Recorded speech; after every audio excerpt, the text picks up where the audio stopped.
I know that some of you out there are wondering, wait a minute, are y'all really doing this? Yes, we are. We are instead taking a break from Mr. Nightmare, and instead, we're revisiting an old friend. Specifically, an old friend who got really popular, and then, unfortunately, had to take a break because of his ailment. Ladies and gentlemen, I am, of course, talking about the one, the only, Corpse Husband. He's back? No. This is one of his old, top, 3, true scary stories found on Reddit. Or, this is back when he did horror story readings. And he has the voice for it. I mean, this is back when he reached a certain level of popularity. This is where he built his true audience. This is where he built his greatest audience. And then later on, when he started playing Among Us with everybody, everyone was just like, "Oh my gosh, that voice! Oh my gosh, I've never heard that voice before." And I'm like, you haven't heard of Corpse? I mean, I understand because the internet's a big place, but this is that guy where that girl was like, "Is that your real voice?" Yes. Okay. This is Corpse, and this is back before he did Among Us stuff, and this is back when he was. This is the Corpse Husband that me and Nick knew back in the day, before the whole Among Us thing. Because I miss him doing readings like this. I hope when he comes back, I hope he does readings like this again, because these were really fun. It's a kitty. Yeah, it's little CJ, and she's. Come here, Mom. Monkey. No. Come here. Come cuddle with Mom. There she is. There's a little cuddle bug. She's a cute one. Have a sister and a brother soon. Yep. Now we're getting 2 more Sphinxes. So y'all can be ready for that. That's going to be fun. The naked cat population will overtake the furry cat population. Mm-hmm. Yeah, that's true, because there'll be 3 naked cats and 2 furry fuzzed babies. But technically Asher can count as a fuzzy. I forgot to tell y'all, I was reading the patch notes for that update for Baldur's Gate 3 last night, and the part for that cat that I showed y'all, literally in the patch note, just says, "Shaved His Majesty." Changed His Majesty into a Sphinx. I'm sorry. Put me down. I'm at the end of days. Yeah, so we're here and we're watching Corpse Husband because it's getting closer and closer to Halloween. Spooky stuff is abound, and I think it's high time for us to what? So we just went on a field trip to the storage unit, and I pulled out all of my, not even half, maybe a third of my Halloween decorations, and then I had Nate take me to the dollar store to get more not Halloween $1 store decorations. But we went to $1 General, and they didn't have it. And then she asked me to go to the Family Dollar just down the road from my mom's house, so I did that. Then once I drove back to and from Pigeon Forge, delivering footage to the colorist for the film that we're working on, I get back, and then I'm taking Kate home, and she's like, "Hey, can we stop by that Dollar General down there?" And also, After we went to the storage unit. After we went to the storage unit, she was like, "Can we stop by Pal's real quick?" I'm like, "Sure." It's like, "Okay." It's like, "Do you think Sally's is still open?" I'm like, "Yeah, I think they're still open." And then on our way down past exit 7, she was like, Can we go to that Dollar General right there?" Actually, we went to the Dollar General. Then we went to Sally's. And then we went to Sally's because he held up some kind of red spray paint for hair or whatever. I was like, "Oh shit!" We forgot to go to Sally's. Yeah. And then when we didn't find what we were looking for, or when she didn't find what she was looking for at that Dollar General, we were like, "Okay, let's go to the one by the house. They're bound to have what she's looking for there." And they did. Lo and behold, not only did they have what she was looking for, over $100. It wasn't just that, but there was a bunch of other stuff too that was there. That Kate was just household stuff. Kate was just like, "Must have, grab now, must have." And well, you can never have too many wall plug-in refills. and the apple cinnamon ones, they're only limited time, but they smell really good. So Also, we I got always to pick 'em also up. because Kate was emphatic on it. We got a shit we need to do list. Oh yeah, we'll have to show that to them after we doctor it up. After we customize it a little Yeah. bit. Because there's a few things that are a little out of place. But don't worry, all in due time. Yeah. So, Anyway, like I was saying, back to the video. 3 of the most popular true scary stories found on Reddit by Corpse Husband. Let's check it out. Here we go. Oh, Fix the audio to Nathan Hamilton. Hey everyone, just a friendly reminder that my channel is primarily ran on stories submitted from my viewers to my email, and there's been an extreme lack of stories that I can use recently, Jesus and it has Christ, contributed to my his upload voice. schedule being what it is. Whilst my health is a big problem and it does contribute to that, I can't upload without good stories. If you have a good story that you think could be usable on my channel, please email your story to corpsehstories@gmail.com, with the subject of the email being what kind of story it is, and also include somewhere in the email what alias you'd like to be credited under. I only want true stories and I do vet them, so please don't send anything otherwise, it really just wastes my time. Also, if you're new here from PewDiePie's video I was in recently, or any of the streams I've been in, welcome, and I'm really happy to have you here. That being said, here are 3 of the most upvoted Let's Not Meet stories from Reddit.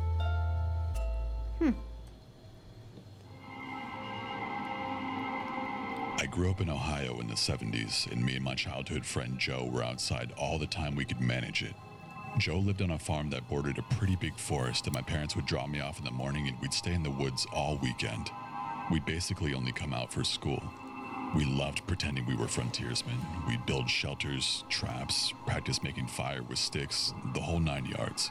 When we got to be in high school, we got this notion to pull a Stand By Me. This was based on the movie of the same name that had just come out. which she hasn't seen. The idea was that we'd walk the railroad No, tracks. but we literally have been talking about watching that movie. Yes. That's like next to watch as far as our Stephen King films. So. Yeah.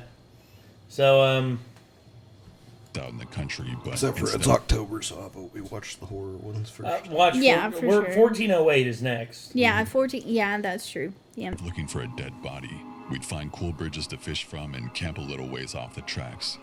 Of course we knew this was dangerous and we'd likely be trespassing, but we were kids. We had a lot of fun. We did find beautiful rivers, we discovered bridges no one went to, we fished, we hid from trains. At night we camped in woods just near the tracks and made small hidden fires. Nothing bad ever happened. It was idyllic. In fact, it was so fun we did it multiple times, never had a problem. After high school, me and Joe went our own ways. We both left home, but always stayed in touch and always tried to coordinate visits so we'd see each other occasionally. Well, one summer in the mid-90s, it worked out that we were both in town for about a week. We'd do stuff with family in the day, and at night we'd either catch drinks at the bar or sit outside Joe's house around a fire and talk about the good old days. One night, me and Joe got to talking about our Stand By Me trips. Well, nostalgia and beer are a hell of a mix. And soon we decided to take a day, walk the trails, camp one night, and walk home. The day came and we started out early morning. We had my wife drop us off in our old spot where we used to start, right outside of our hometown. She thought this was absolutely crazy and made sure to mention it. When she pulled away, Joe suggested that instead of walking the usual route, we'd take the opposite direction, just to be adventurous. I mean, we knew the land well and we had a map, so I gave a what the hell and off we set. The day went fine. It was fun and a little sad, but in a good way. We found a bridge, sat on the edge, smoked a joint, and moved on. Oh, that's had no creepy. Asher. You alright, buddy? He made a noise down there. It was just like, I was like, was that in the... Oh no, it was him. It's Fishing not- gear, but we brought some canned food and other stuff. Before night started to set in, we picked a spot to camp. It was a thick forested area with trees on every side of the train tracks, so you felt like you were in a tunnel. We had brought small hammocks to sleep on, but Been before there. we set them up, we decided to do a little scouting of the I perimeter. haven't been there, but I've been on train tracks where basically the forest is just like overgrown like that. Makes like a big natural forest tunnel in the woods. That'd be a cool picture. Now, this is what we used to do in the old days, too. We'd walk the area around a little bit just to make sure some dude's house wasn't just over a hill and we weren't actually camping in their yard. We walked maybe 100 feet or so into the woods and up a small incline. We figured if we didn't see anything from on top of this short hill that we'd be fine. But when we got to the top, we saw an old building down at the bottom, about 100 yards into the woods. It was barely visible. We pondered over what to do. We both assumed it was a sugar shack or something because there didn't appear to be a clear road into it. From where we were, there didn't look to be anyone in it either. All was quiet. No movement could be seen. No lights. We decided to walk a little closer just to make sure. We came down the hill very slowly, and as we neared the building, we saw it wasn't a sugar. Well, sugar shacks, there's various meanings. Let's see.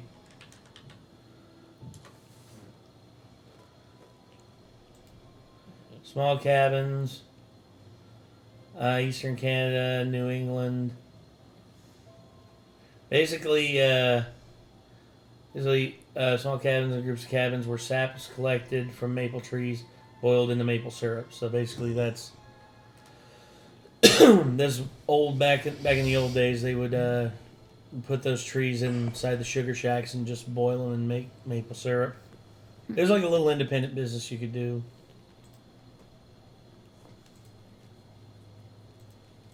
Sugar shack at all. It was an old church. It looked like it had been abandoned for years. It was a squat, sagging building whose wooden planks were almost black Abandoned from churches years are of creepy. moss and rot. Yeah. A cross still stood on top of the place, also weathered black. None of the windows had glass and there were no doors, just open doorways. We got close enough to see inside. There were rows of pews and a built-up section in front for a preacher to stand. We didn't go all the way in. I mean, we didn't want to. Beyond all that, there was no sign of anyone else. No footprints, no paths, no roads. It was an abandoned church. We left immediately and went back up the hill to our spot we had picked to camp. Having a hill between us and the church made us feel better, but we were still a little uneasy. We chalked it up to the natural creepiness seeing a church in the middle of the woods would elicit. Besides, at this point it was dusk and we just decided to rig up our hammocks, go to sleep, and move on at early morning. Night set in, and as we lay in our hammocks and shot the shit, we began to hear something in the direction of the church. Our conversation about it went a little like this. Do you hear that? The hell is that? It sounds like people singing. And Oh my it did God. sound just Hell like no. singing. We both slid right out of our hammocks and hunkered down, straining to hear more. We listened for a minute or two when the singing continued, but it wasn't getting louder. Finally, we decided to creep back up the hill and see if we could spy where the sound was coming from. We could still move very quietly in the woods from the old days. I mean, it was second nature to us. The moon was barely out, but it provided enough light so you wouldn't walk right into a tree. But it was near pitch black. We didn't use flashlights as we crept slowly up the hill, and we didn't talk. When we got to the top, we saw light in the distance. It was coming from the church, and the singing was coming from inside. Nope. Joe Get and I the put our fuck out hands of close there. together. He's got the whole Get the fuck out of there. in his hands. He's got the whole world. You may have to edit this to keep it from getting copyright struck, but you know what I immediately think of? What's that?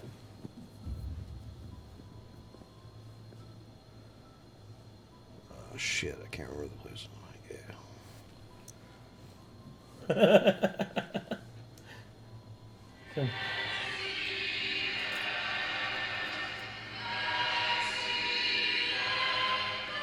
Ooh, that's creepy. Yeah. What's that from? It's from Bloodborne. Yeah, that's... Oh. Oh. It's my favorite track in the game because it's so fucking creepy sounding. Let's see, I was thinking, I was thinking like just a rendition of just like the creepy like he's got the whole world in his hands. Got the whole world in his hands. He's got the whole wide world in his hands. He's got the whole world in his hands. And then basically just I imagine some Wyatt family shit from like the WWE.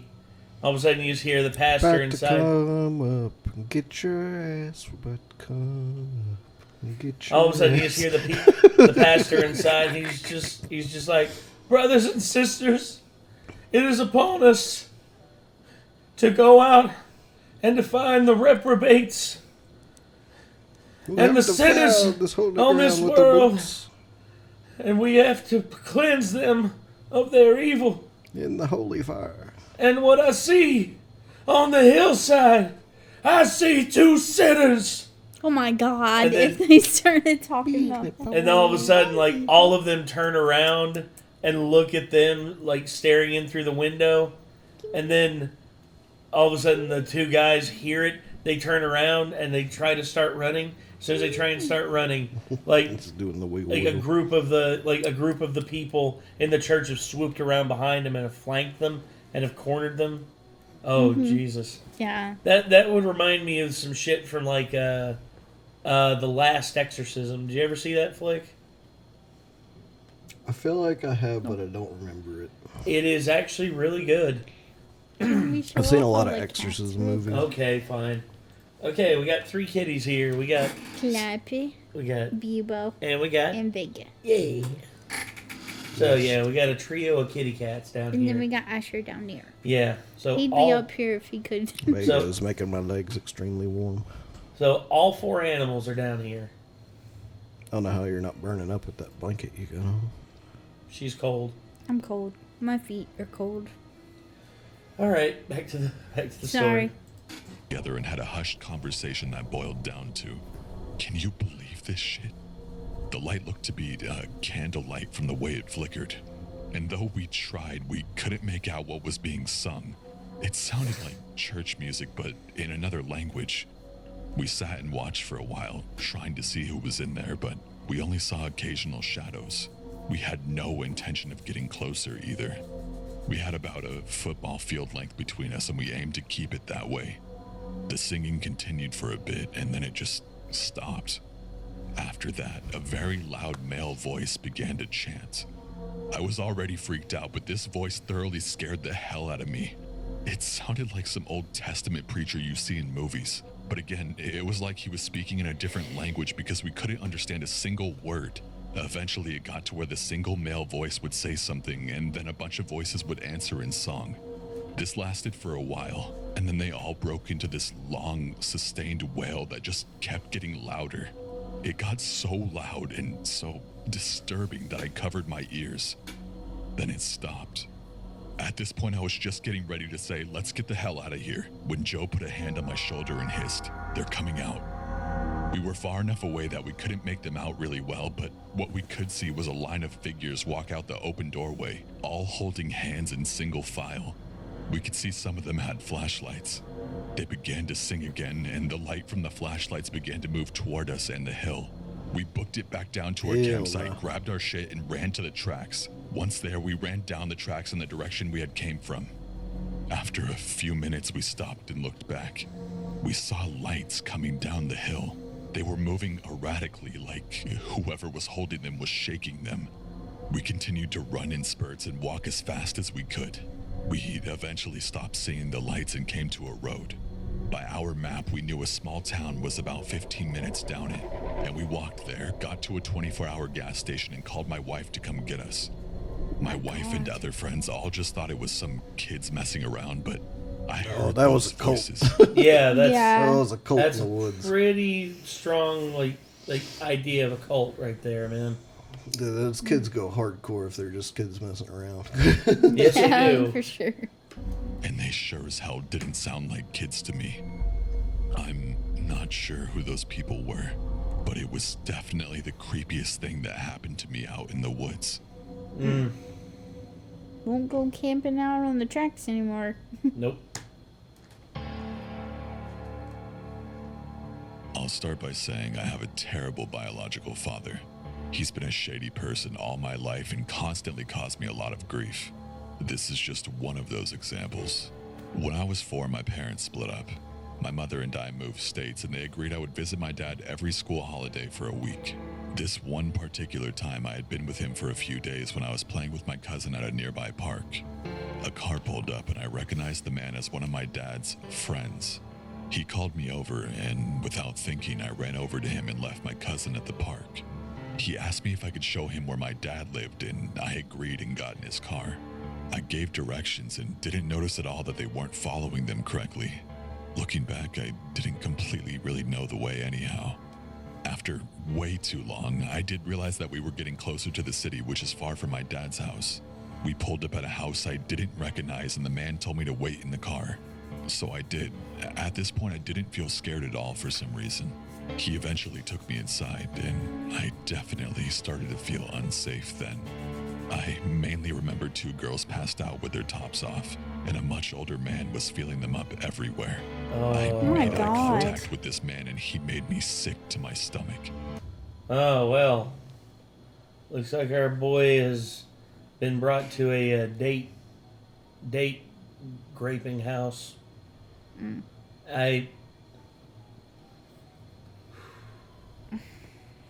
Once again, I cannot emphasize this enough. Like that, I put on every emphasis on it.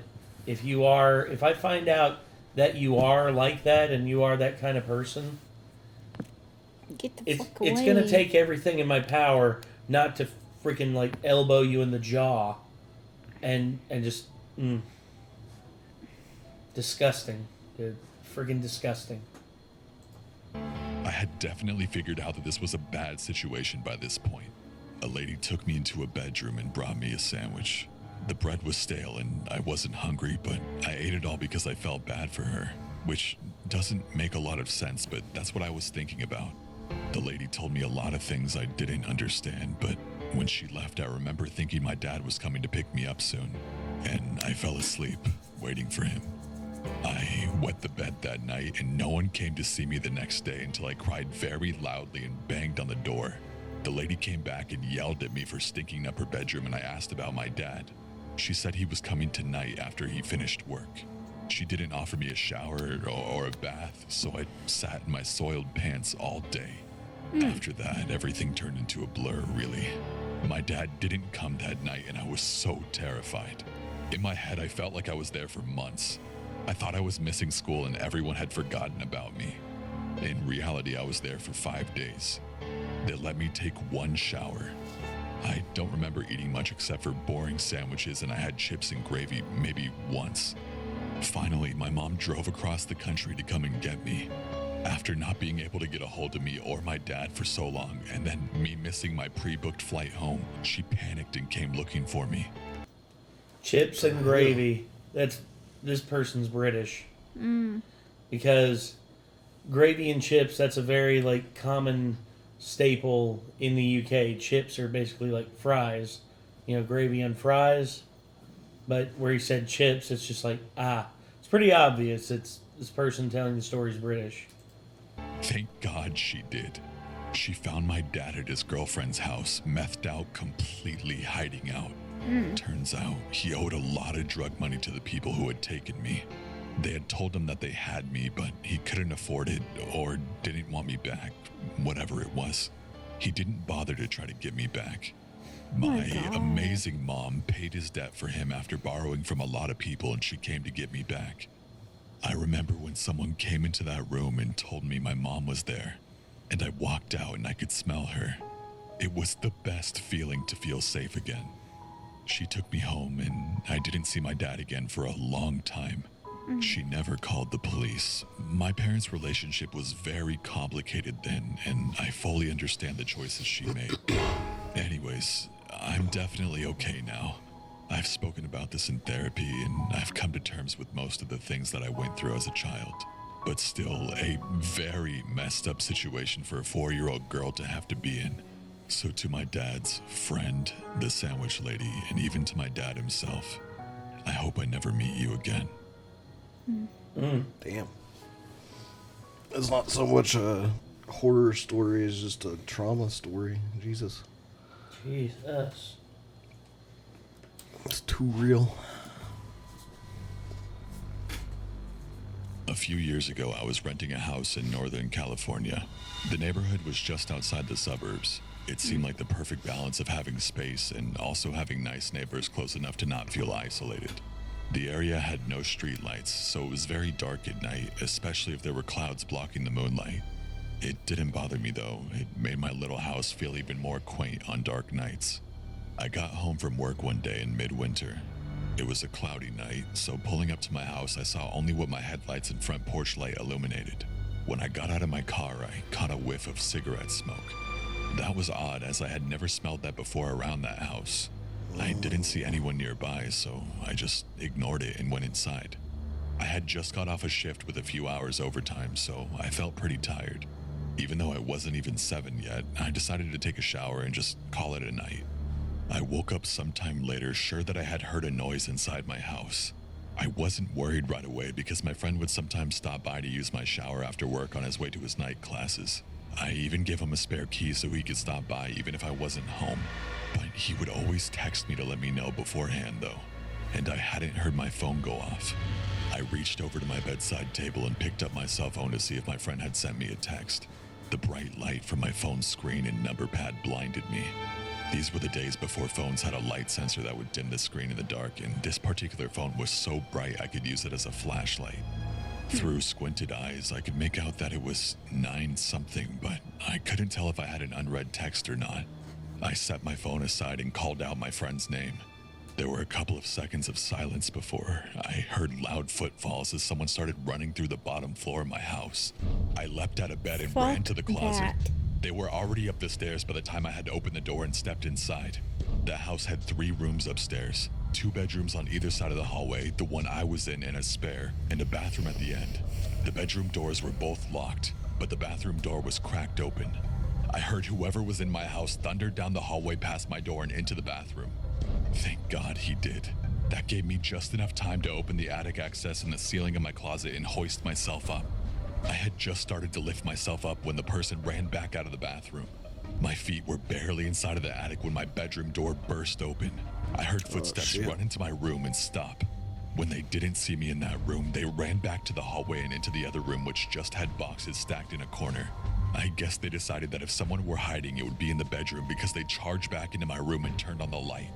A moment later, the closet door was ripped open. I was crouched in my attic just a foot or so away from the access so I could try to stop them if they started to climb up. From my vantage point, all I could see was from about their knee down. They were wearing dirty blue jeans with frayed cuffs and worn work boots. After a few seconds of looking in the closet, they stepped away and I heard a loud crash come from my room, followed by a scream of frustration and anger. That scream was the most unnerving part of the incident for me. It reminded me far too much of my stepfather, who would scream in a similar way when he lost his temper. He would eventually be put in a mental hospital for several mental disorders that resulted in erratic and violent tendencies. The man in my house ran back down the stairs. I heard crashes and clatters as things were thrown around and furniture was knocked over. I stayed crouched in the attic. I had left my cell phone when I ran for the closet, and I wasn't certain I could climb down without him hearing. After some time, the noises stopped. I started counting slowly. When I reached 1,000, I decided it was safe enough to climb down and call the police. The first thing I noticed when I exited the closet was the intruder had flipped my bed over, I assume in an attempt to find me. That was the noise I had heard after he stepped away from the closet. I couldn't find my cell phone, so I went to the landline by the bed and called the police. I waited in my room until I heard them call out from downstairs. The first floor was a mess, but I had expected that. Chairs had been knocked over, the sofa had been flipped. All the books, pictures, and knickknacks I had on my shelves were strewn across the floor. The cupboards in the kitchen had been opened, and all the boxed and canned foods had been thrown to the ground. As far as I could tell, though, the only thing missing was a single knife out of the wooden block in my kitchen. The police checked the house from top to bottom. They found that the side door had been forced open by something like a crowbar. They also found a few cigarette butts along my fence line, along with some foil and an empty pen tube, which the police said people often use to smoke meth, so they think he had been watching my house for a while. I realized that he must have been out there smoking a cigarette when I got home.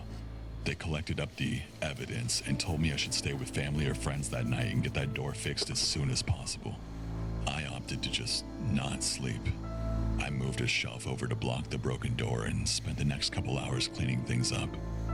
I would often go to the window with a flashlight and shine it along the fence line where the police found the cigarette butts and foil, but I didn't see anything. The next day, I called to have the door fixed and motion lights installed at the back and sides of my house.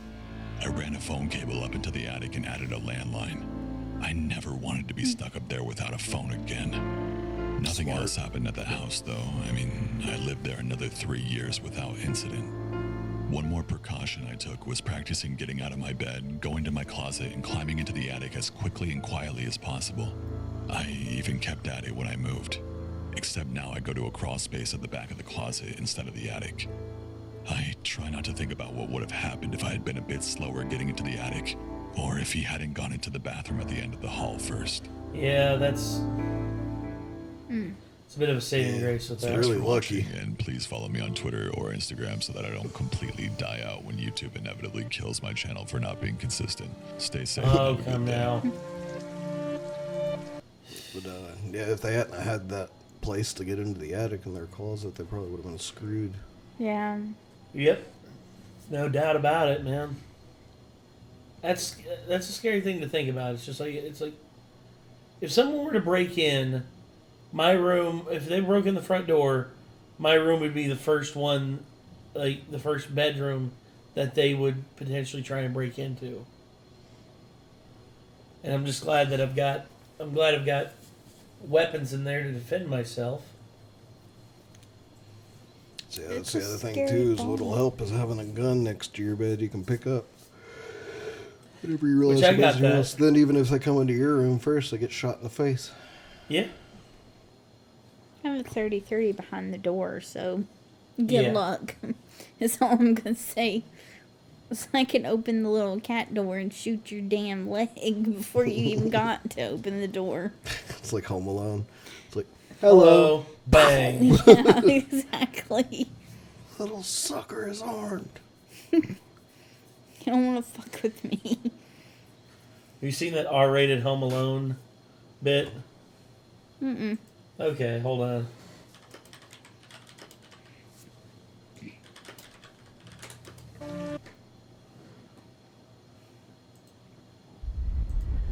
They just changed it into an actual gun. He's on air. Pulling up now is.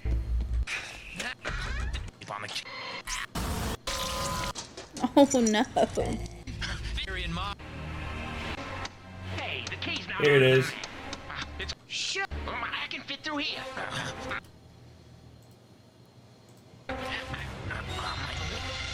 Shut up. Oh, wait. Oh damn. Yeah. Basically, they blow his head off. Hello, bang. Oh. So yeah, that was Corpse Husband with 3 true scary stories off of Reddit.